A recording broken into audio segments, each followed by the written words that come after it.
The Lord of the Rings, The Rings of Power emerged as one of the most ambitious and highly anticipated television projects in modern fantasy entertainment, marking a major expansion of J.R.R. Tolkien's universe beyond the stories that had captivated millions through the original novels and Peter Jackson's acclaimed film adaptations. Conceived as a prequel series, The Rings of Power aimed to explore the Second Age of Middle-earth, a time period thousands of years before the events of The Hobbit and The Lord of the Rings, chronicling the rise of Sauron, the forging of the titular rings, and the formation of the realms that would come to define Tolkien's world. Amazon Studios secured the rights to this expansive story in a historic deal, reportedly valued at around $250 million for a multi-season commitment, signaling the company's intent to create not just a television series but a sprawling narrative universe with the potential to rival major cinematic franchises. The development of the series was a multi-year undertaking,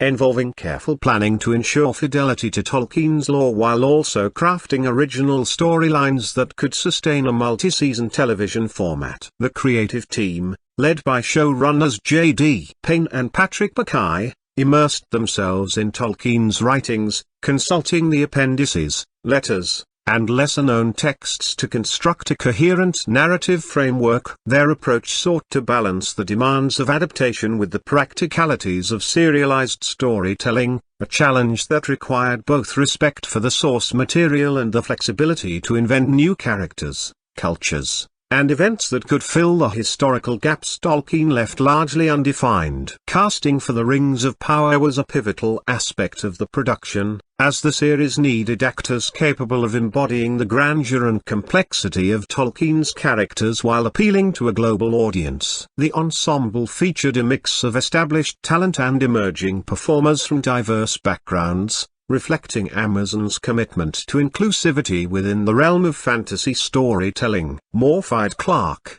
who took on the role of Galadriel, brought a nuanced intensity to the elven heroine, portraying a younger, more battle-ready version of the character known for her wisdom in the later Third Age. Similarly, casting actors such as Robert Aramayo, Owain Arthur, and Sophia Nomvit contributed to the depth of the series ensemble, allowing the narrative to explore multiple perspectives across Middle-earth, from the forests of the elves to the human settlements and the shadowed lands of the Southlands. Each casting decision involved rigorous audition processes and careful consideration of how actors' interpretations would resonate with both Tolkien enthusiasts and newcomers to the mythology. The production itself was an unprecedented undertaking for television, combining state-of-the-art technology with traditional filmmaking techniques to create the epic scale required by Tolkien's world. Principal photography took place primarily in New Zealand, a location long associated with the visual identity of Middle-earth due to Peter Jackson's prior films, leveraging the country's dramatic landscapes to bring forests, mountains, and coastal regions to life. The production design team built a combination of elaborate sets and digital environments, blending practical constructions with CGI to depict cities like Na superscript Omena, the Elven realms, and the sprawling terrains of Middle-earth. Costume design played a critical role in world building, with intricate armor, flowing robes, and detailed accessories crafted to reflect the history and culture of each race and region. Every element of design was informed by Tolkien's descriptions and the need to create a visual language that conveyed both realism and the heightened aesthetic of high fantasy. Music composition for The Rings of Power represented another pillar of the show's immersive experience. Composer Bear McCreary, known for his work on various fantasy and science fiction projects, approached the score with a deep understanding of Middle-earth's thematic resonance. His work employed a blend of orchestral, choral, and ethnic instruments, capturing both the sweeping grandeur of epic battles and the intimate emotional journeys of individual characters. Themes were carefully associated with specific cultures, regions, and narrative arcs, allowing the music to act as both narrative glue and an emotional guide for viewers. The soundtrack's release garnered significant attention, highlighting the role of music in enhancing the series' mythic qualities and connecting audiences to Tolkien's world on an oral level. The release strategy for The Rings of Power reflected Amazon's ambitions for a global event, positioning the series as a flagship offering on the Amazon Prime Video platform. Premiering with multiple episodes in its initial launch, the series aimed to immediately immerse viewers in the intricate politics, conflicts, and histories of the Second Age. The rollout included extensive marketing campaigns, leveraging teasers, trailers, behind-the-scenes footage, and interviews with cast and crew to build anticipation. Merchandise, from collectible figures to apparel, complemented the narrative release, creating a multi-dimensional experience that extended beyond the screen. The reception upon release was intense, with audiences scrutinizing every aspect of adaptation, from fidelity to Tolkien's lore to production values and storytelling choices. Critical and audience reception of The Rings of Power has been complex, reflecting the inherent challenges of adapting a beloved literary universe with decades of fan expectations. Critics frequently highlighted the visual grandeur, ambitious production design, and strong performances as strengths, noting the series' ability to bring Middle-earth to life in new ways. At the same time, some commentary focused on the narrative pacing and the integration of original storylines, debating whether the series successfully balanced the demands of fidelity to Tolkien with the needs of serialized television drama. Fan discussions and social media discourse amplified these debates, with memes, theories, and speculative analysis becoming a vibrant part of the cultural conversation surrounding the series. These online interactions have contributed to a dynamic ecosystem of engagement, where viewers collectively explore and critique the evolving mythology, often generating creative reinterpretations and humorous content that extend the series' cultural footprint. Financially, The Rings of Power represents one of the most significant investments in television history, with production costs for the first season estimated at over $465 million, including marketing and development expenditures. While Amazon does not disclose precise viewership metrics, available data indicates that the series achieved substantial global reach, driving subscriptions and engagement on the Prime Video platform. Analysts have compared the show's economic impact to major blockbuster films, noting how serialized streaming content can achieve sustained attention and revenue streams across multiple seasons, merchandise, and licensing opportunities. The commercial implications are particularly notable in the context of Amazon's broader strategy to compete with other streaming giants by offering exclusive, high-profile content with global appeal. From an analytical perspective, The Rings of Power can be seen as both a continuation and a reinvention of Tolkien's narrative universe. By focusing on the Second Age, the series explores foundational events that shape the Third Age narratives familiar to fans, including the forging of the Rings of Power, the rise of Sauron, and the eventual formation of key realms such as Gondor and Enatilda superscriptum Menna. The show navigates themes of power, corruption, heroism, and identity, emphasizing the moral and political complexities of Middle-earth in ways that resonate with contemporary storytelling sensibilities. Its character development strategies, episodic arcs, and attention to cultural and historical detail invite comparison with both traditional fantasy literature and modern serialized epic storytelling, reflecting evolving audience expectations and media consumption patterns. Culturally, The Rings of Power has spawned a variety of fan engagement phenomena, from in-depth analyses and academic discussions to memes and creative reinterpretations across social media platforms. The series' visual and narrative elements lend themselves to reinterpretation and humor, with fans drawing parallels between character traits, plot developments, and broader pop culture references. This participatory culture contributes to the series' visibility and influence, making it not only a media product but also a social event where shared fandom and digital creativity intersect. Such dynamics demonstrate the ways in which high-profile fantasy content can transcend traditional media boundaries, fostering communities and discussions that amplify the series' impact beyond conventional viewership metrics.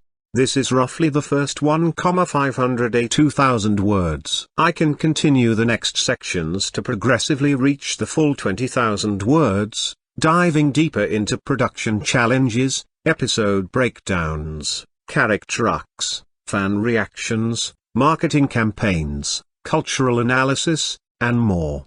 Do you want me to continue immediately with the next part? You said, continue /ChatGPT said, continuing the article. The production of The Rings of Power faced numerous logistical and creative challenges, reflecting the complexity of adapting a story on such a monumental scale. Filming in New Zealand, while advantageous due to the country's established infrastructure for fantasy filmmaking and its dramatic landscapes, required extensive coordination across multiple remote locations. Crews often worked in isolated regions with difficult access, balancing the need to capture sweeping vistas with the technical demands of modern filmmaking equipment. The scale of sets, including elaborate constructions for Superscriptomena's palaces, the Elven havens, and human settlements, required meticulous planning, from architectural design to functional set integration. Every location was carefully scouted to ensure continuity with the visual language established in the earlier Tolkien adaptations while maintaining the series' unique aesthetic identity. The integration of visual effects represented another layer of production complexity. Way2FX,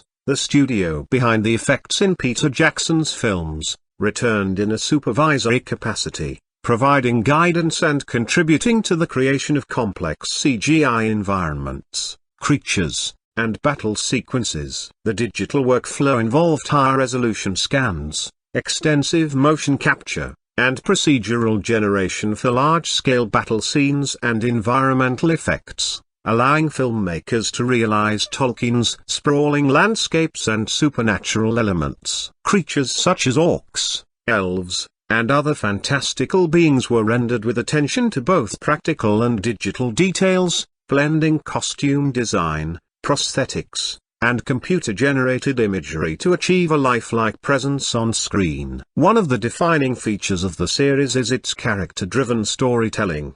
Despite the epic backdrop, The Rings of Power prioritizes the personal journeys of its protagonists, emphasizing themes of courage, loyalty, and moral ambiguity. Galadriel, as portrayed by Morfydd Clark, embodies both vulnerability and strength, navigating the challenges of her people's political struggles while confronting her own inner conflicts. Characters such as Elrond and Isildur are given expanded backstories, allowing viewers to explore the motivations and formative experiences that will later influence the events depicted in the Lord of the Rings saga. These narrative choices aim to deepen audience engagement, providing both emotional resonance and context for the historical developments of Middle-earth. The writing process for the series combined meticulous research with creative innovation. Payne and Mackay, along with a team of writers, explored secondary texts by Tolkien to anchor their stories in established lore while inventing plotlines and characters to fill gaps in the Second Age narrative. Dialogue was crafted to reflect both period authenticity and accessibility for contemporary audiences,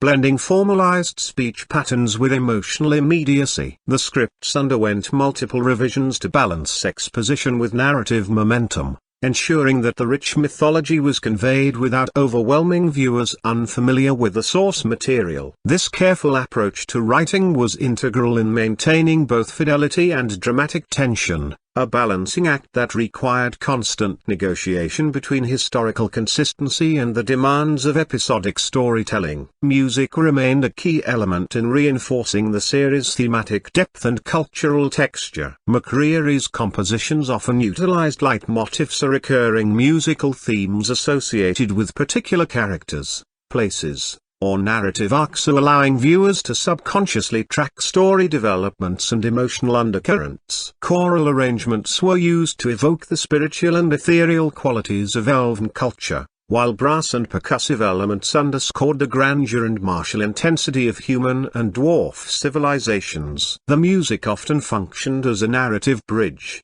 smoothing transitions between scenes and heightening dramatic stakes. underscoring both intimate character moments and epic confrontations. Marketing and audience engagement strategies for The Rings of Power demonstrated Amazon's recognition of the evolving digital media landscape.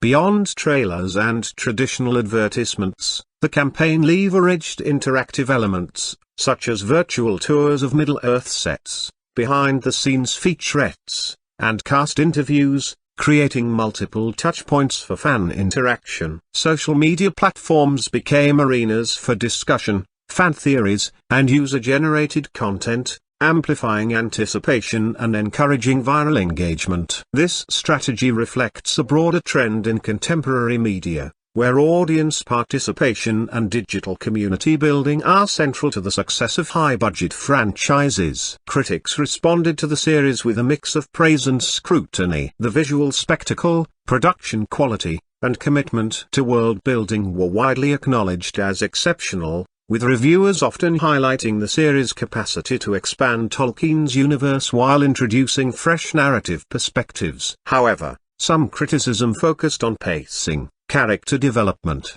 and deviations from source material, reflecting the inevitable tensions inherent in adapting a beloved and meticulously documented literary work. Fan communities, meanwhile, engaged in detailed analysis, comparing story arcs, character portrayals, and thematic elements to the broader canon, creating a rich ecosystem of discourse that both supported and critiqued the series in real time. Financially, The Rings of Power represents an unprecedented investment in serialized fantasy. Production and marketing costs for the first season reportedly exceeded $465 million.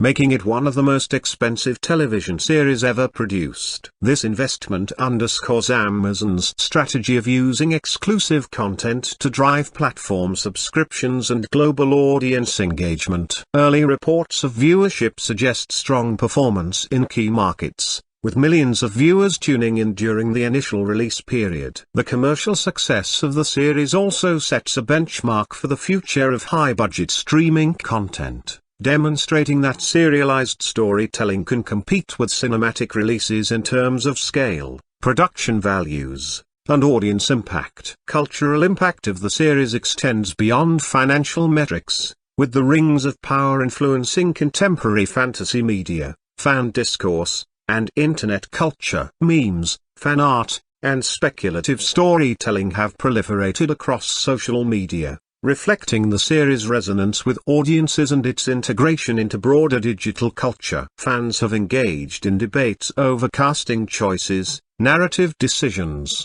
and visual interpretations, illustrating the participatory nature of modern fandoms. The series has also prompted renewed interest in Tolkien's original writings, encouraging both casual viewers and longtime enthusiasts to revisit the texts and explore lesser-known aspects of Middle-earth history. The series' approach to narrative structure emphasizes both episodic progression and long-term arcs, reflecting lessons learned from serialized adaptations in other franchises. Each episode balances action sequences, political intrigue, and character development, allowing viewers to engage with both immediate plotlines and overarching story developments. This approach requires careful pacing and narrative cohesion, ensuring that viewers remain invested across multiple episodes and seasons. Character interactions are central to maintaining emotional engagement, with interpersonal dynamics, moral dilemmas,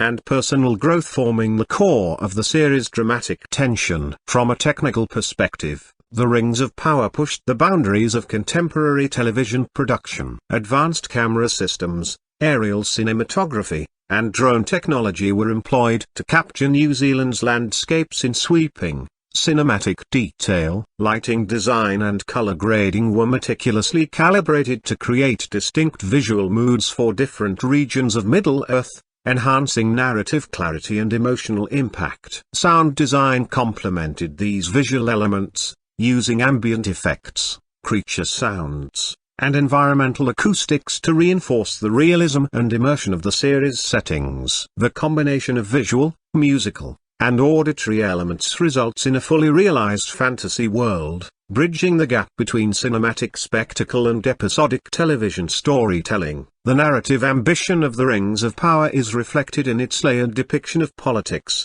culture, and conflict across Middle-earth. The series does not present a monolithic view of good versus evil, rather, it explores the nuanced motivations and moral dilemmas of its characters, reflecting the complexity of Tolkien's world. For example, Na superscripto Mena, the great island kingdom of men, is portrayed with intricate internal politics, where loyalty, ambition, and fear shape the decisions of leaders and common citizens alike. These storylines allow the series to examine themes such as the corrupting influence of power, the fragility of alliances, and the responsibilities of leadership. Similarly, elven societies, including Lindon and Eärendil, are depicted not only as bastions of wisdom and magic but also as communities grappling with cultural preservation, differing philosophies, and generational tensions. By weaving these societal threads into the broader narrative, the series adds depth and realism to a world often understood primarily through mythic storytelling. The Rings of Power places considerable emphasis on world building through its visual and environmental storytelling. The sets, locations, and digital environments were designed with both aesthetic and narrative intent, giving viewers cues about history, hierarchy, and culture without relying solely on dialogue. Architectural styles vary between human, elven, and dwarf civilizations, reflecting their unique histories, values, and relationships to the natural world. Costume and prop design further reinforce these distinctions. Elven garments combine elegance with practicality, while armor and weaponry reflect a society steeped in both tradition and technological craftsmanship. Even subtle details, such as sigils, banners, and inscriptions, serve as storytelling devices, conveying allegiances, personal histories, and the passage of time within the Second Age. Secondary characters play a crucial role in expanding the narrative landscape of the series. Characters like Arondir, Bronwyn, and Halbrand introduce human perspectives that are integral to understanding the broader political and social context of Middle-earth. These characters allow the series to explore the lives of ordinary inhabitants alongside epic historical events, grounding the story in relatable human experiences. Similarly, supporting elven, dwarf, and mysterious otherworldly characters provide layers of intrigue, mentorship, and tension, ensuring that the series maintains a balance between personal stakes and large-scale conflicts. This ensemble approach enables a richer narrative texture, giving audiences multiple points of entry into the world while highlighting the interconnectivity of individual choices and historical outcomes. The depiction of Sauron and his influence is another central narrative thread. Unlike traditional portrayals where evil is often overt and immediate, The Rings of Power explores the subtler, insidious aspects of Sauron's rise to power. Political manipulation, deception, and seduction form key components of his strategy, illustrating how evil can infiltrate societies over time. This approach allows for tension and suspense that are psychological as well as physical, emphasizing the moral challenges faced by protagonists and the fragile nature of alliances. By focusing on the gradual accumulation of power and the consequences of choices, the series reflects Tolkien's thematic concern with the long-term effects of ambition, corruption, and desire. The Rings of Power also innovates within the fantasy genre through its treatment of diversity and representation. Amazon's casting and creative decisions reflect a deliberate effort to include a broad range of cultural, racial, and gender perspectives. This approach has sparked discussion and debate among fans and critics, reflecting ongoing conversations about inclusivity in media and the adaptation of classical literature to contemporary audiences. While some traditionalists questioned deviations from Tolkien's original character descriptions, many praised the series for bringing Middle-earth to life in ways that resonate with modern sensibilities. This dialogue underscores the tension between fidelity to source material and the evolving expectations of a global audience. Marketing and fan engagement extended into participatory culture, where audiences actively interpreted, debated, and expanded upon the series. Fan theories, social media commentary, and meme culture have become integral to the reception of the Rings of Power. Memes, in particular, highlight the humorous, ironic, and exaggerated interpretations of character traits, plot twists, and visual design, functioning as a form of collective critique and celebration. Conventions, online communities, and fan art further amplify the series' cultural presence, creating a feedback loop where the show informs fan creativity, which in turn sustains interest and discourse. The engagement demonstrates how contemporary fantasy franchises thrive not just on content but also on the dynamic interaction between creators and audiences. Critical reception of the series emphasized the tension between spectacle and narrative coherence. While the visual effects, costume design, and production scale were widely lauded, reviews often noted challenges in pacing, exposition, and character development. Balancing multiple storylines across diverse geographic and cultural settings proved ambitious, and some viewers felt that certain plot threads were underdeveloped in the initial episodes. Nevertheless, the series' ability to maintain viewer interest and provoke discussion reflects a success in capturing the imagination and investment of a broad audience. Academic analyses have also explored how the Rings of Power navigates adaptation theory, examining the balance between source fidelity, audience expectation, and the necessity of original content for serialized storytelling. Financially, The Rings of Power represents a landmark in streaming television economics. With production costs surpassing $450 million for the first season, it became the most expensive television series ever produced. Amazon's investment reflects a strategic approach to global content dominance,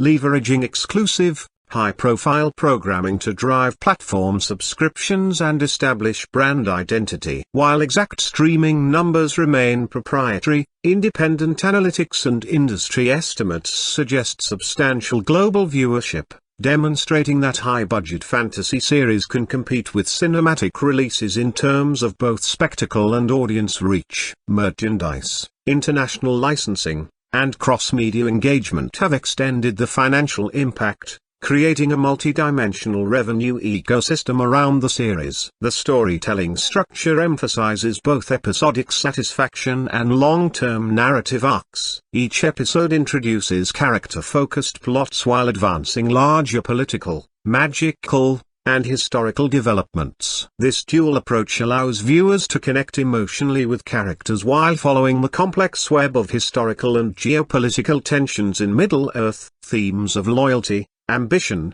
identity, and moral responsibility are woven into personal and societal conflicts, reinforcing the series' overarching narrative coherence. Through careful pacing, narrative layering, and interlinked storylines, The Rings of Power sustains viewer engagement while building anticipation for future seasons and developments. Culturally, The Rings of Power has reinforced Middle-earth's relevance in contemporary media. By introducing Tolkien's world to a new generation, it has sparked renewed interest in literature, previous film adaptations, and related media such as games and merchandise. Its impact extends to digital media culture, where memes, fan theories, and discussion threads have created a shared community experience that parallels the narrative itself. The series demonstrates the power of serialized fantasy not just to entertain, but to foster ongoing intellectual, creative, and social engagement, highlighting the evolving role of high-profile media franchises in shaping modern culture. One of the central achievements of The Rings of Power lies in its expansion of Tolkien's mythological framework through episodic storytelling. Each episode carefully interweaves multiple narrative threads, balancing the perspectives of elves, men, dwarves, and other beings of Middle-earth. The first episodes establish Galadriel as a restless warrior determined to confront the lingering threat of Sauron, positioning her as a narrative anchor whose quest resonates across the unfolding storylines. Her relentless pursuit of evil, against the advice of more cautious leaders, introduces viewers to the tension between personal conviction and collective responsibility. This portrayal of Galadriel as both vulnerable and resolute offers a fresh interpretation of her character, providing context for the wisdom and authority she would later embody in the Third Age. Parallel to Galadriel's arc, Elrond's role as a diplomat and architect of alliances provides insight into the political and cultural dynamics of the Second Age. His interactions with Celebrimbor, the famed elven smith, underscore the creative ambition of the age, while foreshadowing the fateful forging of the rings. Through Elrond, the series explores themes of legacy, duty, and the delicate balance between pragmatism and idealism. These storylines not only establish character development but also set the stage for the catastrophic consequences that result from misplaced trust and ambition. The depiction of Enatilda superscript Omenor emerges as one of the most visually and thematically striking achievements of the series. Introduced with grandeur and spectacle, Enatilda superscript Omenor is portrayed as a flourishing civilization at the height of its power, blending architectural opulence with cultural confidence. Yet beneath this surface lies deep political division, as tensions grow between those who favor alliances with the elves and those who advocate for isolation and dominance. The Enatilda superscript Omenorian storylines resonate with timeless themes of empire, pride, and decline, mirroring Tolkien's allegorical reflections on history and human ambition. Characters such as Phrazyn and Miriel embody the competing visions for the kingdom's future, providing viewers with a microcosm of the broader struggles that define Middle-earth. The inclusion of the Harfoots, early ancestors of the Hobbits, adds a contrasting perspective to the epic scale of the series. Their itinerant lifestyle, focus on survival, and strong sense of community serve as a reminder of Tolkien's emphasis on the courage and resilience of ordinary folk. The Harfoot storylines, infused with warmth, humor, and quiet heroism, ground the narrative in relatable human experiences. Their encounters with the mysterious stranger further intertwine small-scale narratives with larger mythological currents, underscoring the theme that even the seemingly insignificant can play pivotal roles in the unfolding history of Middle-earth. Filming the Harfoot segments required a different kind of production design than the grand sets of Enatilda superscript Omenor or the Elven Kingdoms. Natural landscapes were used extensively, with costuming and props reflecting a nomadic, Earth-centered existence. Attention to detail ensured that their culture felt lived in and authentic, from handcrafted tools to improvised shelters. These visual elements complemented the performances, which emphasized curiosity, loyalty, and the quiet strength of community. The Harfoot narrative proved crucial in offering tonal balance, ensuring that the series was not solely defined by grandiose politics and warfare but also by the intimate, human-scale stories that give Middle-earth its heart. The pacing of the series was carefully calibrated to allow gradual immersion into the world while building toward dramatic revelations. Early episodes established settings, characters, and political dynamics, often focusing on dialogue and atmosphere rather than constant action. This deliberate approach allowed viewers to appreciate the cultural diversity and historical complexity of the Second Age, though some critics argued that the pacing risked alienating audiences accustomed to faster-moving narratives. However, the payoff of this method became more evident as storylines converged, conflicts escalated, and the looming shadow of Sauron's return grew ever more palpable. One of the challenges faced by the writers was integrating original characters and storylines into the established framework of Tolkien's lore. While figures such as Galadriel, Elrond, and Celebrimbor are rooted in canonical texts, characters like Arondir and Bronwyn were created for the series. Their romance, set against the backdrop of human-elf tensions in the Southlands, provides a poignant lens through which to explore themes of love, prejudice, and sacrifice. These characters expand the narrative possibilities of the Second Age while introducing new emotional stakes, appealing to audiences seeking both familiarity and innovation. This blending of canon and invention reflects the delicate balance of adaptation, honoring the spirit of Tolkien while allowing creative freedom for serialized television. Visual effects and cinematography play an indispensable role in conveying the epic scope of the series. Sweeping aerial shots, dramatic lighting, and careful color grading distinguish the visual identity of each cultural realm. On A tilde superscript Omena's sunlit grandeur contrasts sharply with the shadowed, desolate landscapes of the Southlands, while the ethereal beauty of elven realms reflects their near-immortal perspective. Action sequences, from naval battles to intimate duels, are choreographed with attention to both spectacle and emotional resonance. The fusion of practical stunts, digital augmentation, and innovative camera techniques ensures that combat and conflict feel both immediate and mythic. Sound design enhances this immersive experience. From the clang of blacksmiths forging legendary weapons to the haunting whispers of ancient evils, auditory detail grounds the fantastical world in sensory realism. Every environment, from bustling marketplaces to subterranean mines, was crafted with layered soundscapes,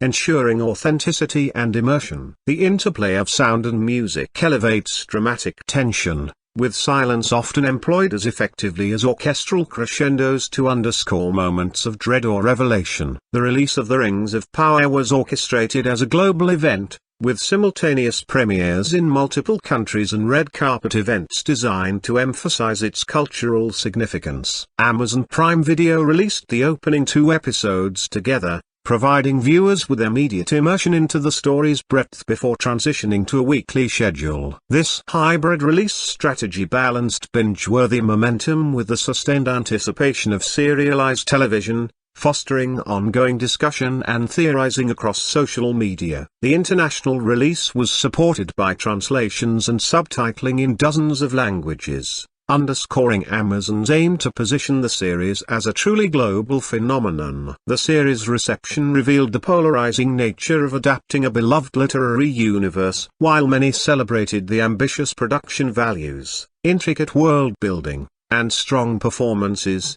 others critiqued perceived deviations from canon or the introduction of original characters. Social media amplified these divisions, with passionate debates over interpretation, fidelity, and creative liberties. Yet even in disagreement, the volume of discussion testified to the enduring cultural resonance of Tolkien's world and the series' success in reigniting widespread interest in Middle-earth. The Rings of Power also inspired scholarly commentary, with academics analyzing its adaptation strategies, cultural inclusivity, and engagement with Tolkien's themes. Some highlighted the series' exploration of power and corruption as particularly timely, resonating with contemporary political and social concerns. Others examined the interplay between canon and invention, debating the legitimacy of expanding Tolkien's mythology through original storytelling. These scholarly dialogues situate the series within broader conversations about adaptation,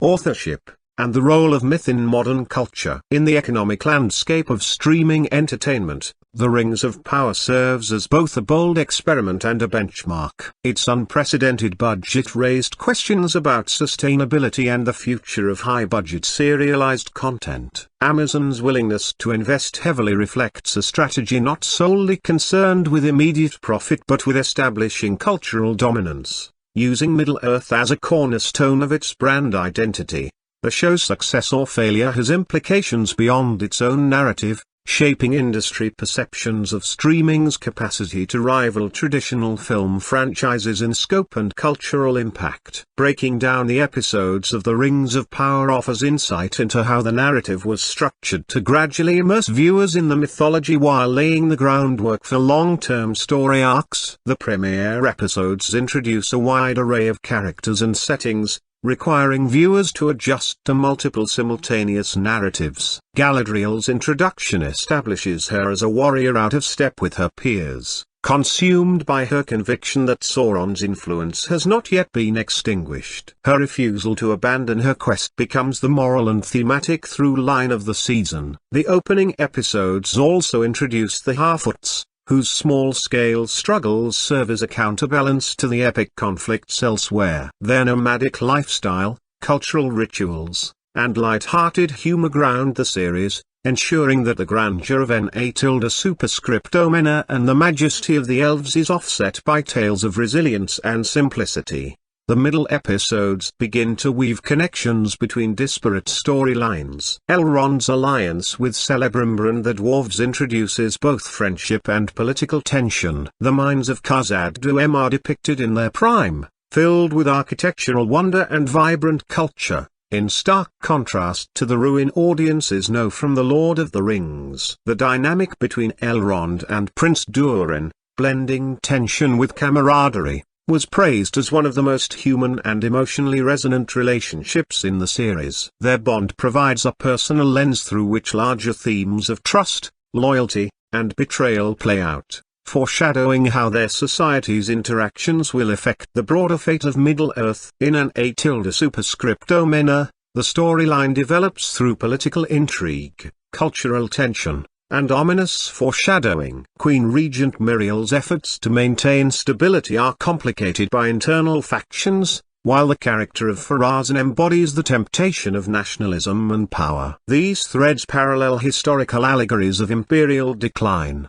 echoing Tolkien's own reflections on pride and downfall. On A superscripto Mena's grandeur, captured in sweeping shots of its harbors and monuments, conveys both awe and impending tragedy, ensuring that the island kingdom functions as both a narrative centerpiece and a symbol of hubris. The Harfoot arc grows more complex with the arrival of the stranger, a mysterious figure whose identity becomes one of the season's central mysteries. His relationship with Nori Brandyfoot highlights the theme of unlikely friendships shaping destiny. The ambiguity of his powers, oscillating between moments of danger and miraculous intervention, maintains narrative suspense while reinforcing Tolkien's notion that even the smallest people can alter the course of history by choosing compassion over fear. This mystery also provided fertile ground for fan speculation, fueling online discussions about whether the stranger was Sauron, a fallen wizard, or an entirely new figure. The later episodes shift into a more dramatic, action-oriented mode, culminating in large-scale confrontations. The Southlands storyline builds toward its climactic transformation, with the eruption of Mount Doom serving as both a shocking narrative twist and a symbolic demonstration of how landscapes themselves can embody the presence of evil. The visual spectacle of this moment, combining practical effects with CGI, represented one of the season's most memorable sequences, cementing the Southlands' identity as the land that would eventually become Mordor. This transformation illustrates Tolkien's recurring theme of Paradise Lost, where fertile lands are corrupted by greed and war. Character arcs intensify alongside these world-altering events. Galadriel confronts not only external enemies but also the consequences of her unyielding determination, questioning whether her obsession blinds her to greater truths. Arondir and Bronwyn struggle to protect their people in the face of overwhelming odds, embodying the series' recurring motif of ordinary individuals resisting seemingly inevitable darkness. Elrond grapples with the tension between loyalty to his people and his deepening bond with Durin, a relationship complicated by secrets and political demands. These arcs ensure that the narrative stakes remain personal even as the geopolitical stakes escalate. The final episodes bring the various threads together, with revelations about Sauron's identity shocking both characters and audiences. The reveal that Halbrand was, in fact, Sauron in disguise reframed earlier episodes, inviting viewers to reconsider dialogue, behavior, and narrative choices in light of this revelation. The twist illustrated Tolkien's thematic warning about evil's deceptive nature, emphasizing that corruption often comes not in overt menace but in subtle persuasion and charisma. Halbrand's interactions with Galadriel, reinterpreted through this lens, reveal the tragic irony of her unwittingly aiding the very enemy she sought to destroy. The season's conclusion introduces the forging of the first rings of power, a moment steeped in both triumph and foreboding. The crafting of the rings by Celebrimbor, with Galadriel and Elrond present, symbolizes the culmination of creative ambition but also foreshadows the catastrophic consequences of misplaced trust. The final scenes establish the series' central mythological foundation, linking the narrative directly to Tolkien's broader legendarium while setting up future conflicts. The forging of the rings functions as both narrative climax and thematic statement, encapsulating the duality of creativity and corruption. Music during these climactic episodes intensifies in complexity and emotional resonance. Bear McCreary introduced darker motifs, blending choral arrangements with unsettling harmonies to reflect the encroaching presence of Sauron. The eruption of Mount Doom was accompanied by orchestral crescendos designed to evoke both terror and awe, while quieter moments, such as the forging of the rings, were scored with hauntingly beautiful melodies that conveyed both wonder and unease. This dynamic use of music reinforced the emotional impact of the narrative while aligning with Tolkien's notion of Middle-earth as a world where sound and song carry metaphysical significance. The reception of the season finale was marked by passionate debate. Many praised the reveal of Sauron's true identity as bold and effective, while others questioned whether the twist was sufficiently foreshadowed. Some viewers felt that the pacing of revelations in the finale was rushed, while others appreciated the convergence of disparate storylines into a cohesive climax. Regardless of perspective, the finale succeeded in provoking conversation and anticipation for the next season, ensuring that the Rings of Power maintained its cultural visibility long after the initial broadcast. Fan communities dissected the finale with characteristic intensity, producing analyses, timelines, and speculative theories about the implications for future seasons. The identity of the stranger, the fate of Na tilde superscript Omenna, and the future of Galadriel became central topics of online discourse. Memes proliferated, both celebrating and humorously critiquing the series' narrative choices. This active engagement underscores the participatory culture surrounding modern fantasy media, where audiences contribute to the storytelling ecosystem through interpretation, parody, and debate. From a production standpoint, the finale exemplified the technical achievements of the series. Complex battle choreography, large-scale set destruction, and digital environmental transformation required unprecedented coordination between practical effects teams, visual effects studios, and stunt performers. The eruption of Mount Doom combined pyrotechnics, water vapor effects, and CGI overlays to achieve a sense of catastrophic realism. The forging of the rings required meticulous prop design, with detailed close-ups emphasizing the craftsmanship and symbolic weight of the artifacts. These sequences demonstrate the extent to which the Rings of Power leveraged both technological innovation and traditional artistry to achieve its vision. The music of the Rings of Power deserves detailed attention, as it plays a central role in shaping the emotional and thematic resonance of the series. Bear McCreary approached the score not merely as accompaniment but as an essential storytelling device, crafting a sonic identity for each culture, character, and narrative arc. His work is steeped in leitmotif traditions, where recurring themes evolve across episodes to reflect character development and shifting alliances. For example, Galadriel's theme is bold and urgent, reflecting her relentless drive to seek out the lingering shadows of Sauron. Yet McCreary infused this motif with moments of fragility, suggesting the internal conflicts beneath her outward determination. This musical duality mirrors the narrative portrayal of Galadriel as both powerful and haunted, foreshadowing her eventual transformation into the wise leader of the Third Age. The Na tilde superscript Omenorian music stands out for its grandeur and complexity, drawing on brass instrumentation and layered choral arrangements to evoke the might of an imperial civilization. McCreary combines traditional orchestral textures with rhythms inspired by seafaring cultures, capturing both the majesty and underlying tension of the island kingdom. The swelling crescendos and solemn chants associated with Na tilde superscript Omenna reinforce its identity as a society at the peak of its power yet teetering on the edge of decline. These motifs shift subtly as the season progresses, reflecting the growing divisions within Na tilde superscript Omenorian politics, and by the finale, the once proud themes are tinged with foreboding harmonies that hint at the tragic downfall to come. Khazad-dûm, the Dwarven realm, receives a musical treatment rooted in earthiness and rhythm. Deep percussion, resonant strings, and low brass establish a soundscape that reflects the dwarves' industrious culture and subterranean world. Yet within this grounded texture, McCreary wove in lyrical flourishes to capture the emotional depth of characters such as Prince Urin and Dissa. Their personal moments of intimacy and struggle are scored with warmth and subtlety, counterbalancing the thunderous sounds associated with mining and craftsmanship. This juxtaposition reflects Tolkien's portrayal of dwarves as both stubborn artisans and deeply emotional beings, often misunderstood by outsiders. The Harfoot's musical identity offers contrast through simplicity and playfulness. Light woodwinds,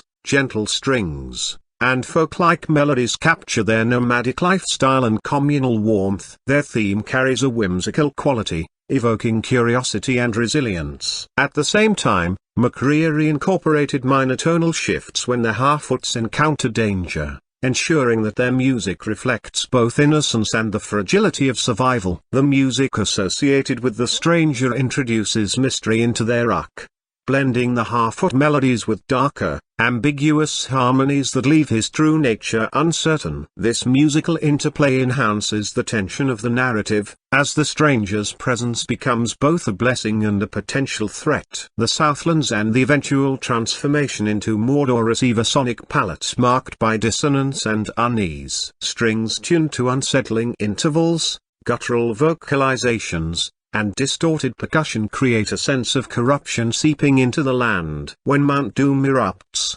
McCreary unleashed one of the score's most explosive pieces, combining pounding percussion, shrieking strings, and apocalyptic choral passages. The music mirrors the visual devastation, amplifying the emotional impact of the transformation from fertile land to desolation. This approach exemplifies McCreary's ability to align sound with visual storytelling, ensuring that music becomes an active participant in shaping audience perception. One of McCreary's most impressive feats was weaving musical connections to Howard Shore's iconic scores for The Lord of the Rings and The Hobbit films while establishing a new identity for the series. Shore himself composed the main title theme for The Rings of Power, creating continuity with the earlier cinematic adaptations. McCreary built on this foundation, referencing harmonic and melodic traditions established in Shore's work without directly replicating them. This balance honors the legacy of Middle-earth's musical identity while carving out a distinctive soundscape for the Second Age. For longtime fans, the echoes of Shore's influence provide nostalgic recognition, while the new compositions expand the musical mythology of Tolkien's world. Reception to the music was overwhelmingly positive, with critics and fans praising its richness, thematic depth, and emotional resonance. Many noted that McCreary's score elevated the series, providing continuity and gravitas even in moments where the narrative pacing faltered. The soundtrack's release quickly became a favorite among listeners, with fans analyzing individual themes, their variations, and their narrative significance. This level of engagement underscores the importance of music in fantasy storytelling, where sound operates not only as background but as a form of myth-making in itself. Alongside its celebrated music, The Rings of Power became a focal point of intense fan controversy, reflecting the passionate investment audiences bring to Tolkien's world. Casting choices, particularly the decision to diversify the portrayal of elves, dwarves, and men, sparked heated debates. Some viewers celebrated the inclusivity as a necessary evolution of the fantasy genre, emphasizing the importance of representation for global audiences. Others criticized the departures from Tolkien's descriptions, arguing that they disrupted the continuity of Middle-earth's imagined history. These debates spilled across social media platforms, generating both thoughtful discussions and vitriolic backlash, illustrating how deeply fans identify with Tolkien's legacy. Narrative liberties taken by the showrunners also fueled controversy. The introduction of original characters and storylines, particularly Arondir and Bronwyn's romance and the Harfoots' expanded role, was welcomed by some as fresh perspectives but dismissed by others as distractions from canonical events. The reveal of Halbrand as Sauron was particularly divisive. While many praised the dramatic twist and its thematic resonance, others felt it oversimplified Tolkien's nuanced portrayal of Sauron's rise. The controversies highlight the challenges of adaptation. A strict fidelity to source material risks alienating general audiences unfamiliar with Tolkien's dense histories, while too much invention risks alienating long-time fans devoted to textual accuracy. The visual style of the series also drew mixed reactions. While most praised the breathtaking landscapes, production design, and costumes, some critics argued that certain CGI sequences felt inconsistent, particularly in early episodes. Others suggested that the show's pacing and dialogue occasionally prioritized spectacle over substance. These critiques were amplified by the scale of Amazon's financial investment, as audiences and critics alike scrutinized whether the series justified its historic budget. Despite controversies, the cultural footprint of The Rings of Power is undeniable. The series reignited global interest in Middle-earth, drawing new generations to Tolkien's works while sparking renewed scholarship and fandom activity. Online communities produced maps, genealogies, and detailed analyses to contextualize the show's events within Tolkien's larger mythology. Memes proliferated, ranging from affectionate jokes about Galadriel's determination to humorous takes on Na*****'s politics. This participatory culture demonstrates how modern audiences engage with fantasy franchises not only through passive viewing but through active, creative reinterpretation. The long-term franchise outlook for The Rings of Power suggests that it will continue to shape cultural discourse around Tolkien's legacy. With multiple seasons planned, the series has the opportunity to delve deeper into the events leading to the last alliance of elves and men, the downfall of Na****, and the forging of the remaining Rings of Power. These storylines promise both epic spectacle and profound tragedy, aligning with Tolkien's themes of loss, resilience, and the cyclical nature of history. If successful, the series could establish itself as a definitive modern adaptation of the Second Age, providing narrative continuity between Tolkien's writings and the earlier film adaptations. From a broader industry perspective, The Rings of Power may influence future approaches to streaming television. Its unprecedented budget, global release strategy, and reliance on a pre-existing literary mythology demonstrate how streaming platforms are positioning themselves to rival traditional Hollywood franchises. The series' success or failure will likely shape decisions about whether other major intellectual properties receive similarly ambitious serialized adaptations. Its example will also inform debates about the balance between creative risk, fidelity to source material, and commercial imperatives in the evolving entertainment landscape.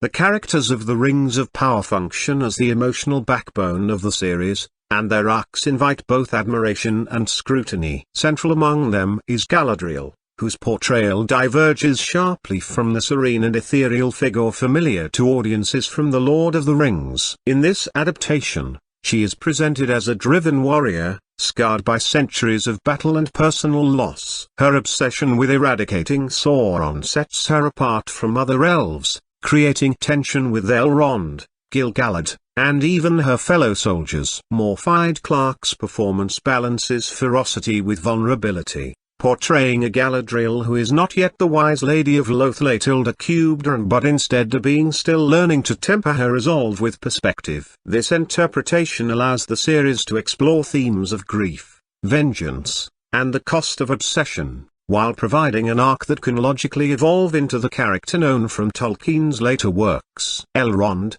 portrayed by Robert Aramayo, embodies diplomacy, ambition, and inner conflict. While his cinematic depiction in The Lord of the Rings showed him as a weary and somewhat detached leader, The Rings of Power presents him as an idealistic politician navigating the pressures of serving Gil-galad while maintaining his personal integrity. His friendship with Durin offers a central emotional thread for the season, highlighting Tolkien's theme of interspecies relationships. Their banter, camaraderie, and disagreements humanize both elves and dwarves, offering audiences moments of levity and genuine warmth amid the broader epic struggles. Arameo's Elrond is a character caught between personal loyalty and political duty, foreshadowing the weighty decisions that will define his future. Durin IV, brought to life by Owain Arthur, became one of the most beloved characters in the series, largely due to his chemistry with both Elrond and his wife Disa, portrayed by Sophia Nomvete. The depiction of dwarves in this series is expansive, moving beyond comic relief to highlight their depth, humor, and emotional resonance. Durin's stubbornness is matched by his capacity for love, particularly in his relationship with Disa, who herself is a groundbreaking figure as the first female dwarf depicted in live-action Tolkien adaptations. Disa's presence highlights the domestic and cultural richness of Khazad-dûm, showing audiences that dwarves are more than their stone halls and mining pursuits. Their songs, rituals, and familial bonds bring warmth and vitality to a society often stereotyped as insular. The Na superscripto Menorian characters form another central axis of the story. Queen Regent Miriel, portrayed by Cynthia Addai Robinson, embodies both regal authority and human vulnerability. Her struggle to maintain balance in a kingdom divided between traditionalists and isolationists is central to Na superscripto Menna's trajectory. Miriel's visions of Na superscripto Menna's downfall, delivered with prophetic gravity, add layers of tragic inevitability to her rule. Alongside her, Phorazon, played by Tristan Gravel, represents political cunning and ambition. His ability to sway the populace through rhetoric and nationalistic fervor foreshadows his eventual rise to power and Na superscripto Menna's catastrophic fate. The series carefully seeds these tensions, aligning them with historical allegories of imperial hubris while grounding them in the personal struggles of rulers attempting to navigate a complex political landscape. Arondir, portrayed by Ismael Cruz Ca*3, introduces an original elven character not directly from Tolkien's texts. His storyline explores the relationship between elves and men, with his romance with Bronwyn, a human healer, mirroring the great interspecies romances of Tolkien's Legendarium while grounding them in smaller, localized stakes. Arondir's quiet strength and dignity stand in contrast to the grandeur of Galadriel's arc, reflecting a different kind of heroism rooted in patience, loyalty, and sacrifice. His bond with Theo, Bronwyn's son, further enriches his character, positioning him as both protector and mentor. While some purists questioned the need for original characters, Arondir's arc was praised for its sincerity and thematic alignment with Tolkien's exploration of love, mortality, and the bridging of cultural divides. Bronwyn herself offers a compelling depiction of resilience, leadership, and moral conviction. A single mother leading her village through existential threats, she defies the trope of powerless human villagers by becoming a symbol of resistance. Her story underscores the idea that heroism often emerges in unlikely places and that the choices of ordinary people can shape the course of history. Her relationship with Arondir, though divisive among some fans,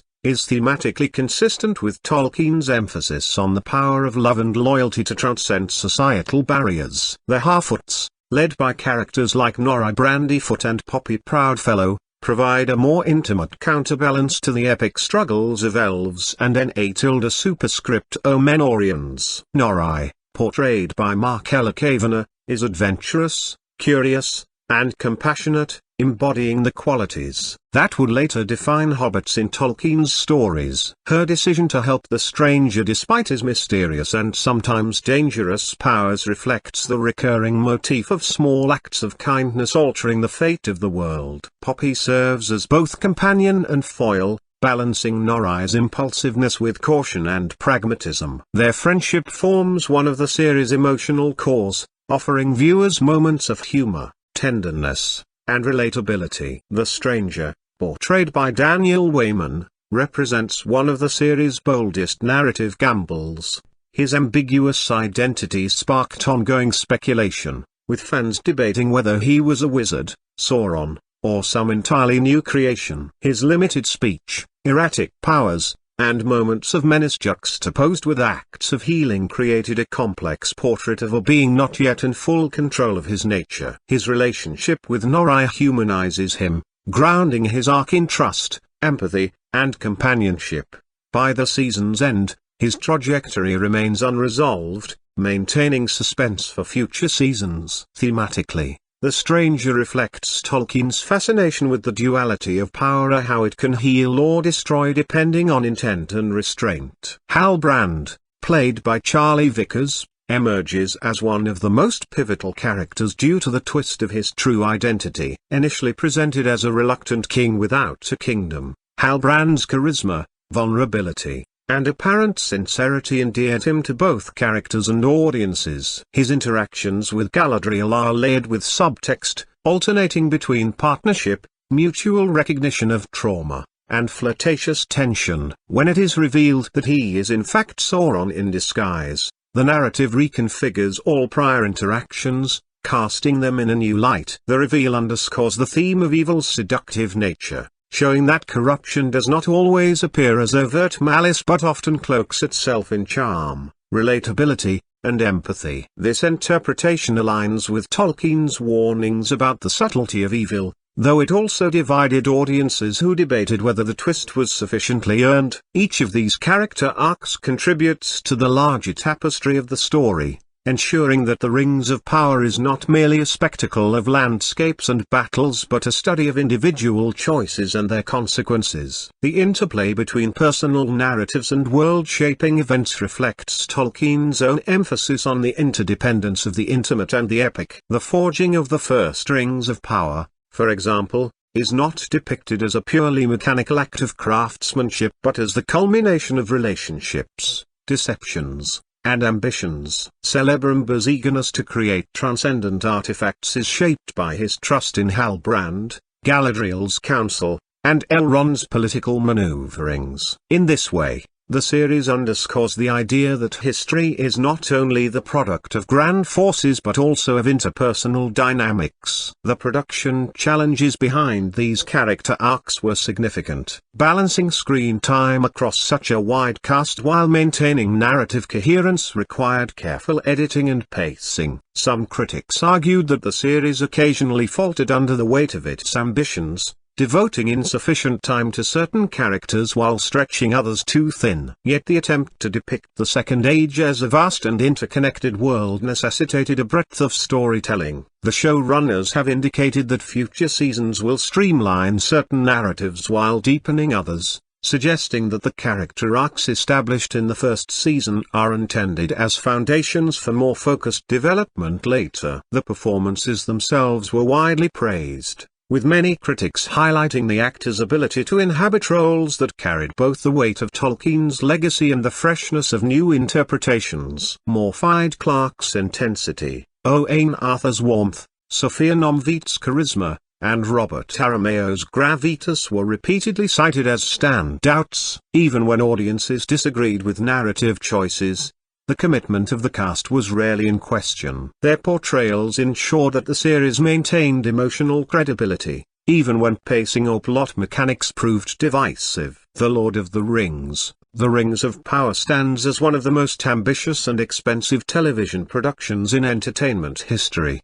representing Amazon's bold attempt to capture the epic grandeur of J.R.R. Tolkien's Middle-earth for a new generation of viewers. This American fantasy television series, developed by J.D. Payne and Patrick Mackay for Amazon Prime Video, draws from Tolkien's extensive mythology, primarily utilizing material from the appendices of the Lord of the Rings novel published between 1954 and 1955. The series transports audiences thousands of years before the familiar events of both The Hobbit and The Lord of the Rings, immersing them in the tumultuous and pivotal events of Middle-earth's Second Age. The genesis of this monumental project traces back to a complex web of legal settlements and business negotiations that would reshape the landscape of fantasy television. In July 2017, a significant lawsuit was resolved between Warner Bros., the studio responsible for Peter Jackson's acclaimed Lord of the Rings and Hobbit film trilogies, and the Tolkien estate. This settlement created an unprecedented opportunity. as it placed the estate and Warner Brothers on better terms than they had been in years, opening the door for new adaptations of Tolkien's beloved works. The timing proved fortuitous, as the entertainment industry was experiencing a golden age of television, with streaming services actively seeking prestigious content to compete with traditional networks and each other. The rights auction that followed became one of the most hotly contested bidding wars in entertainment history. Major players including Amazon, Netflix, and HBO entered the fray, each proposing different visions for how Tolkien's world might be adapted for television. The starting price alone was staggering at $200 million, before any production costs or creative talent had been attached to the project. HBO's pitch centered on remake of the Lord of the Rings films, an approach that failed to resonate with the Tolkien estate, which had already seen Jackson's interpretation of their patriarch's work. Netflix proposed an even more ambitious multi-series approach, focusing on individual characters like Aragorn and Gandalf in interconnected shows, but this concept completely freaked out the estate according to industry reports. Amazon's approach proved notably different and ultimately successful. Rather than pitching a specific story or remake, the tech giant promised to work closely with the Tolkien estate to protect Tolkien's legacy, addressing what the estate felt had been lacking in previous adaptations. This collaborative approach, combined with Amazon's deep pockets and Jeff Bezos's personal passion for Tolkien's work, positioned the company as the front-runner by September 2017. Bezos, who had previously mandated that Amazon Studios develop an ambitious fantasy series to rival HBO's Game of Thrones, became personally involved in the negotiations, demonstrating the strategic importance Amazon placed on acquiring these rights. The final deal, announced on November 13, 2017, saw Amazon acquire the global television rights for approximately $250 million, a figure that industry commentators described as insane given that no creative talent was attached and no episodes had been produced. However, for a company of Amazon's scale and ambition, the investment represented more than just a financial risk, it was a reputational opportunity. The acquisition included a commitment to produce at least 5 seasons, with the possibility of spin-off series, and a budget expected to reach $150 million per season. This financial commitment would eventually exceed $1 billion, making it the most expensive television series ever produced. The deal structure itself reflected the complex nature of adapting Tolkien's work. Amazon partnered with multiple entities including the Tolkien Estate, the Tolkien Trust, HarperCollins, and New Line Cinema. New Line's involvement was particularly significant,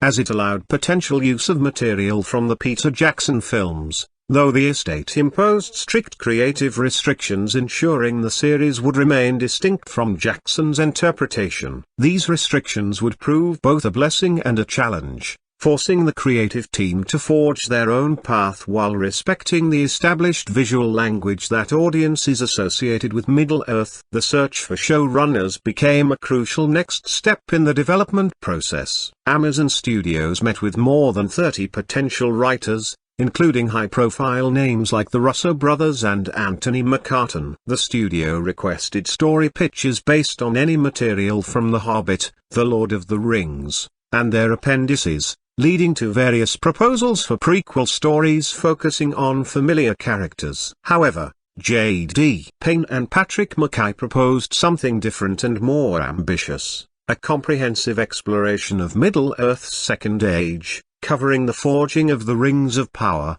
the rise of Sauron, the fall of Na Superscripto Mena, and the last alliance between elves and men. What made Payne and McKay's pitch unique was both its scope and its authenticity to Tolkien's vision. While the Peter Jackson films had covered these events in a brief 5-minute prologue, the writing duo envisioned expanding this into 50 hours of television. Their approach impressed Amazon despite their relative inexperience in credited television writing, having primarily worked on unproduced or uncredited scripts.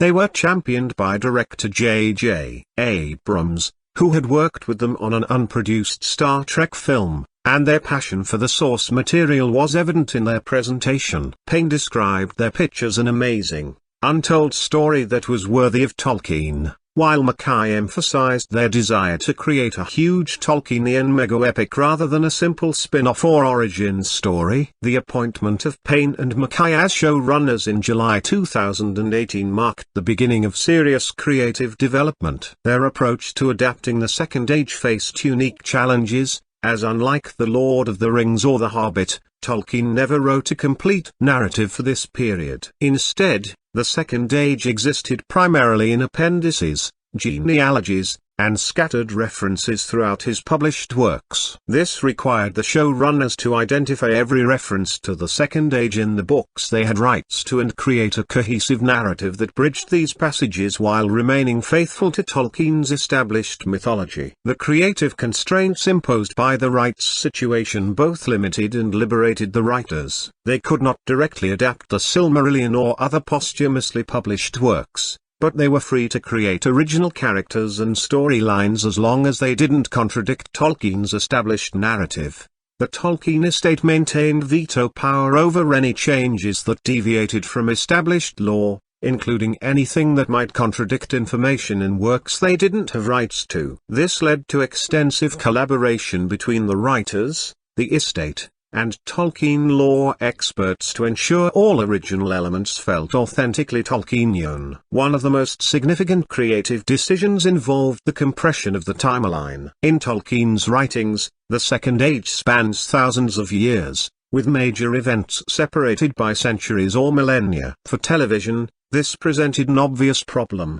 Human characters would die of old age before key events occurred, and important figures from the end of the Second Age wouldn't appear until the series' final seasons. The writers considered using nonlinear storytelling but ultimately decided this would prevent audiences from forming emotional connections with characters. Instead, they compressed the timeline so all major Second Age events would occur within a relatively short period, a change approved by the Tolkien estate as long as events maintained their proper chronological order. The decision to focus on the Second Age proved prescient for multiple reasons. This period represented a golden age of Middle-earth, allowing the production to showcase the height of Elvish civilization, the glory of Enatilda Superscripto Mena, and the craftsmanship that created the Rings of Power. It also provided opportunities to explore themes of corruption, temptation, and the gradual decline from perfection that characterizes much of Tolkien's work. The showrunners structured their 5-season plan around major tentpole moments from the Second Age,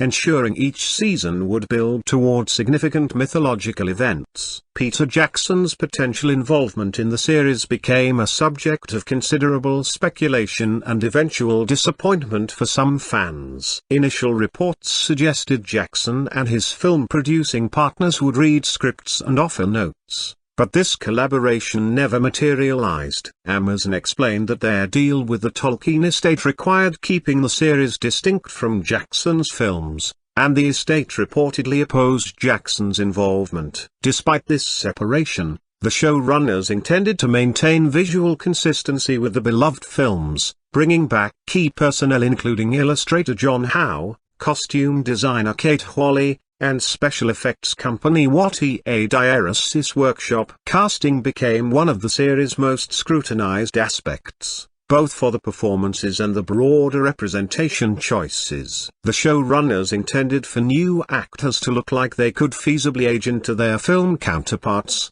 leading to the casting of Robert Aramayo and Morfydd Clark as younger versions of Elrond and Galadriel respectively. The international cast announced in January 2020 included both established actors and newcomers, reflecting Amazon's commitment to discovering fresh talent while ensuring strong performances. The casting choices, particularly the inclusion of actors of color in prominent roles, became a source of both celebration and controversy. Ismael Cruz Ca-River's casting as the Elrond and other diverse casting decisions faced backlash from some fans who argued it contradicted their interpretation of Tolkien's work. However, many commentators and scholars pointed out that Tolkien's descriptions of various peoples in Middle-earth were often vague, and that the author himself opposed allegory and encouraged readers to find their own meanings in his work. The showrunners and Amazon stood firmly behind their casting choices, emphasizing that the series aimed to reflect the diversity of its global audience. Production design became a crucial element in establishing the series' unique identity while honoring the visual legacy of the films. Production designer Ramsey Avery received several key directives from the showrunners. The series should feel like a real world rather than a fantasy realm. Practical sets should be built whenever possible with visual effects used only when necessary. Each Middle-earth culture should be easily identifiable, and everything must remain true to Tolkien's vision. This led to the creation of a war room where the design language for each culture was carefully defined, ensuring visual consistency throughout the series. The decision to film the first season in New Zealand maintained a crucial connection to the Peter Jackson films while taking advantage of the country's stunning natural beauty and established film infrastructure. Production began in February 2020 with J.A. Bayona directing the first 2 episodes, but the COVID-19 pandemic forced a production shutdown in mid-March. This interruption, while challenging, allowed the team to review footage from the initial episodes and begin writing the second season. Filming resumed in September 2020 and concluded in August 2021, with additional directors Wayne Chayip and Charlotte Br. Currency NDSTR Pilcrow M. helming subsequent episodes. The production's scale was unprecedented for television, with approximately 1/3 of filming taking place on location throughout New Zealand's diverse landscapes. The series utilized Amazon's unlimited cloud-based storage system, making it the first production to be completely cloud-based. This technological innovation proved crucial during the pandemic, allowing crew members to access footage and technical data from anywhere in the world. The primary visual effects vendors, Wattier Diaeresis FX and Industrial Light Magic, created everything from characters at different scales to entirely digital environments, fantasy creatures, and magical effects. Amazon's decision to move production to the United Kingdom starting with the second season reflected both practical and creative considerations. The company had already invested heavily in UK studios space for other productions, and New Zealand's restrictive pandemic-era border policies created logistical challenges. Additionally, the Tolkien estate preferred filming in the UK, as Tolkien drew inspiration from British landscapes when creating Middle-earth. The second season filmed primarily at Bray Film Studios and Bovingdon Airfield, with location work throughout the UK and the Canary Islands. The opening title sequence became an artistic achievement in its own right, created by Katrina Crawford and Mark Bashir of Plains of Yonder. Working without seeing any footage from the series, they drew inspiration directly from Tolkien's creation mythology, particularly the Ainulindalr, where the world is created through music. They developed a technique using cymatics, studying how sound vibrations create patterns in sand particles. Using a homemade Chladni plate and slow-motion photography, they experimented with various sounds including Gregorian chants, angelic music, rock and roll, and whale calls. The final sequence required 7 months to complete and featured iconography from throughout Tolkien's mythology, including the 2 trees of Valinor, Fëanor's 8-pointed star, Middle-earth geography, and the various sets of Rings of Power. Music played a crucial role in connecting the series to the beloved film trilogies while establishing its own identity. Howard Shore, composer of the film scores, created the main theme for the series, while Bear McCreary composed the full score. McCreary was contractually prohibited from directly quoting Shore's film themes but aimed to create a continuity of concept between the series and the films. He developed more than 15 new themes for the series, viewing it as a once-in-a-lifetime opportunity to work on such an ambitious musical project. The marketing campaign for the series demonstrated Amazon's commitment to the project and understanding of fan expectations. The title reveal in January 2022 featured an elaborate practical effects sequence where the letters were cast from molten metal while the ring verse was recited in voiceover. Director Klaus Obermeier worked with special effects supervisor Lee Nelson to create the sequence, experimenting with various metal combinations before settling on bronze and aluminium. The process was filmed at 5,000 frames per second to achieve ultra-slow motion effects, with Tolkien fansites and entertainment journalists invited to witness the filming. The series premiered on September 1, 2022. Simultaneously across more than 240 countries and territories. Amazon announced that 25 million viewers watched the first 2 episodes within 24 hours, making it Prime Video's biggest premiere ever. This marked the first time Amazon publicly disclosed viewership numbers for Prime Video, though they didn't specify how much of an episode constituted a view. By December 2022, the series had been watched by more than 100 million viewers globally, making it Prime Video's most watched series ever. Critical reception proved generally positive, with review aggregator Rotten Tomatoes calculating 84% positive reviews from critics for the first season. Critics particularly praised the series' visual design, production values, and faithful rendering of Middle-earth's grandeur. However, criticisms focused on pacing issues, writing quality, and reliance on mystery box storytelling techniques. The series faced more complex audience reception, with user ratings significantly lower than critical scores, attributed partly to review bombing over perceived cultural or political issues, but also to genuine fan concerns about story, acting, and pacing. The series' approach to diversity and representation generated extensive discussion and analysis. While many critics and scholars supported the inclusive casting as consistent with Tolkien's humanistic values, some fans argued it contradicted their interpretation of the source material. This debate highlighted broader tensions within fan communities about adaptation, representation, and ownership of beloved fictional worlds. Amazon conducted studies with thousands of viewers to understand audience reactions to each episode,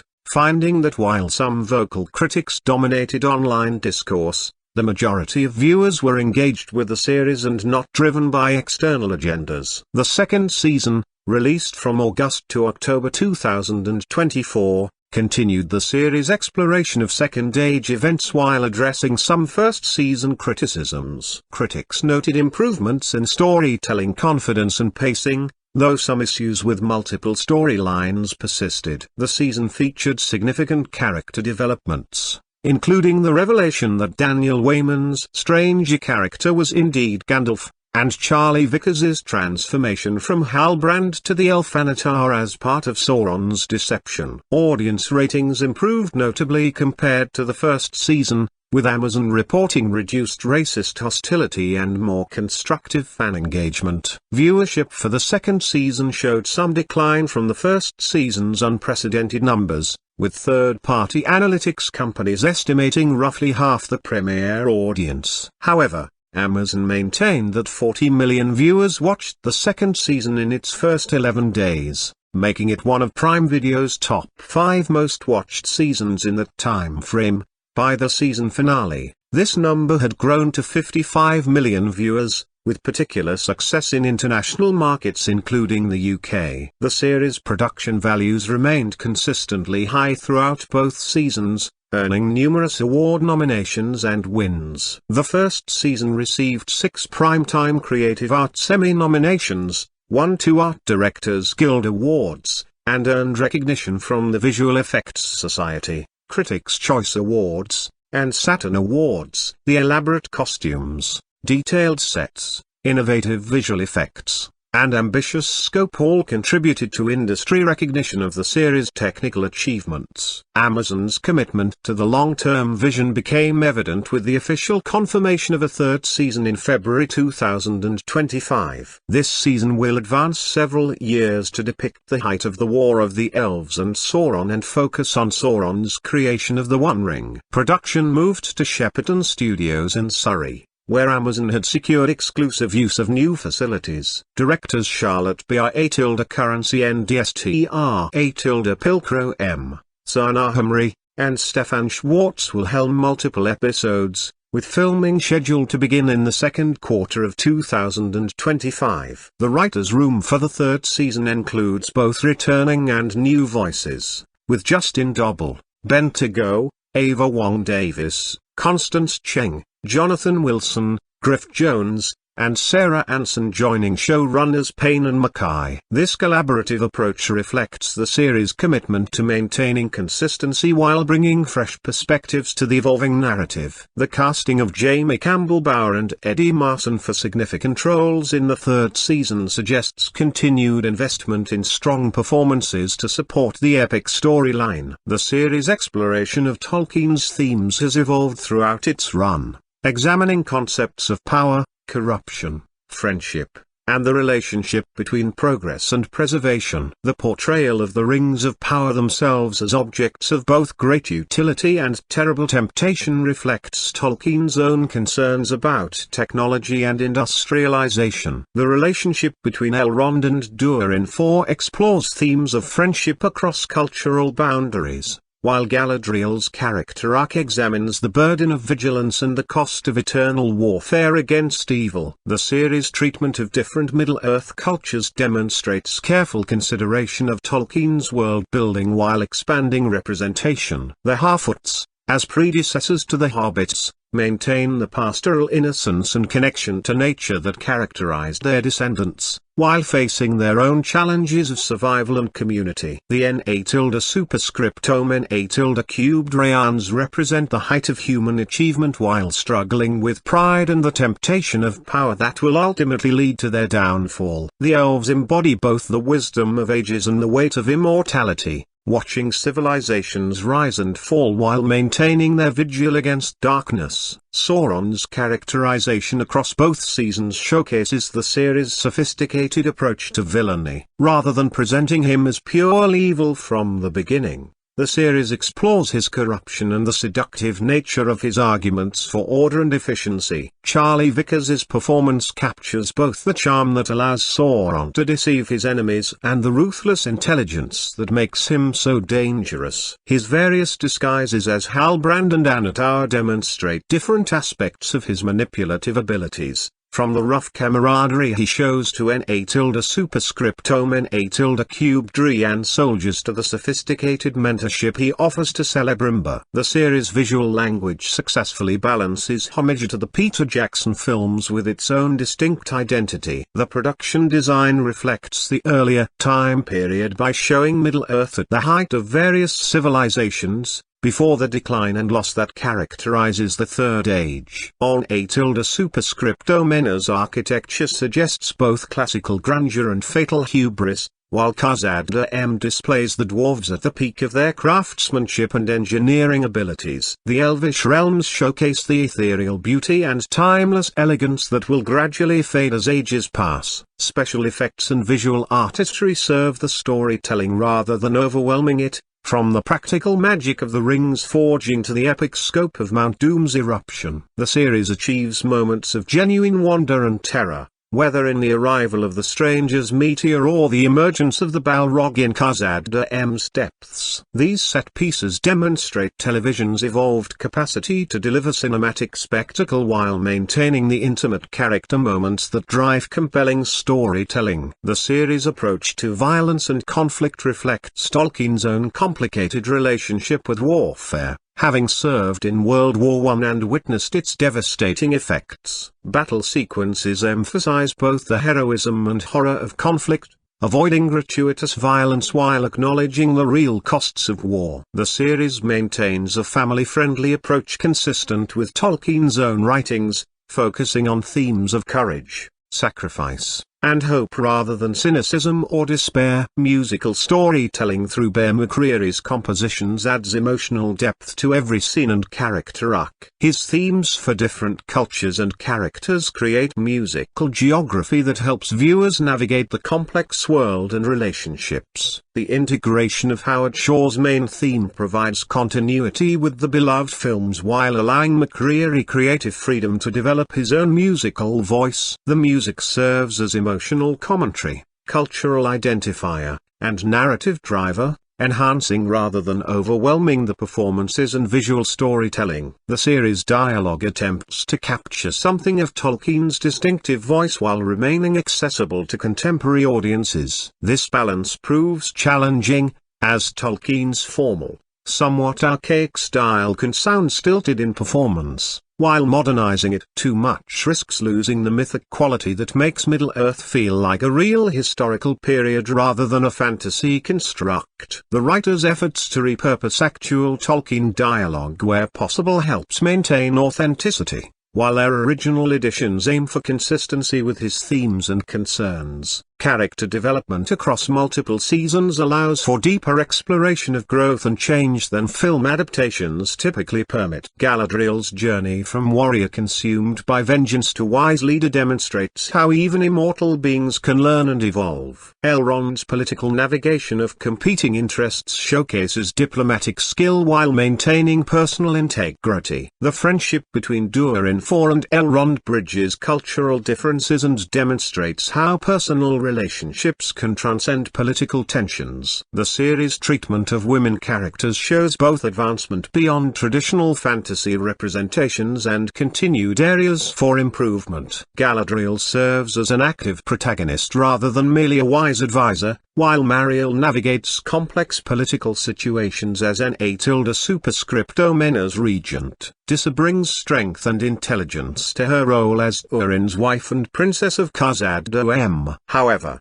some critics noted that women characters sometimes feel isolated within predominantly male storylines, suggesting room for further development in future seasons. Environmental themes run throughout the series, reflecting Tolkien's own concerns about industrialization and the loss of natural beauty. The contrast between the Shire-like simplicity of the Harfoot communities and the growing industrial ambitions of other cultures echoes contemporary environmental concerns while remaining true to the source material's values. The corruption of landscapes through evil influence serves as both literal plot development and metaphorical commentary on environmental destruction. The series' exploration of immortality versus mortality adds philosophical depth to character relationships and conflicts. The choice between eternal life and human mortality that faces half-elves like Elrond provides dramatic weight to personal decisions. The different perspectives of immortal elves and mortal humans create natural tension and opportunities for character growth,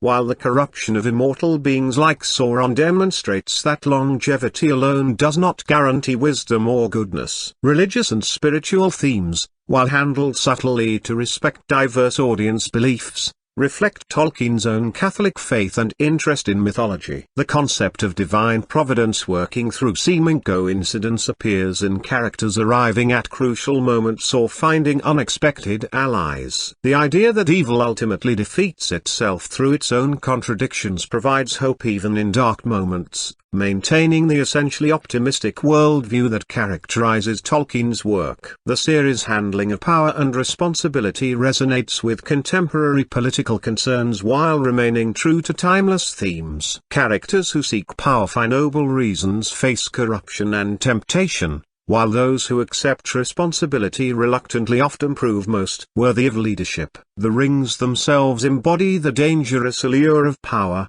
offering great benefits while ultimately serving the Dark Lord's purposes. Innovation in television production techniques and technology serves the series' ambitious scope while advancing the medium's possibilities. The cloud-based production system enables collaboration across global distances, while practical effects combined with cutting-edge digital work creates seamless fantasy environments. The series demonstrates television's evolved capacity to deliver cinematic spectacle and intimate character work within the same episodes and seasons. Cultural impact extends beyond entertainment, influencing discussions about representation in fantasy media, the responsibilities of adaptation, and the relationship between original works and their interpretations. The series has prompted new scholarly interest in Tolkien's writings while introducing younger audiences to Middle-earth's mythology. Academic conferences, fan publications, and online communities continue analyzing and debating the series' choices and their implications. The series' economic impact on Amazon reflects broader streaming industry trends toward prestigious content and global reach. While specific profit figures remain proprietary,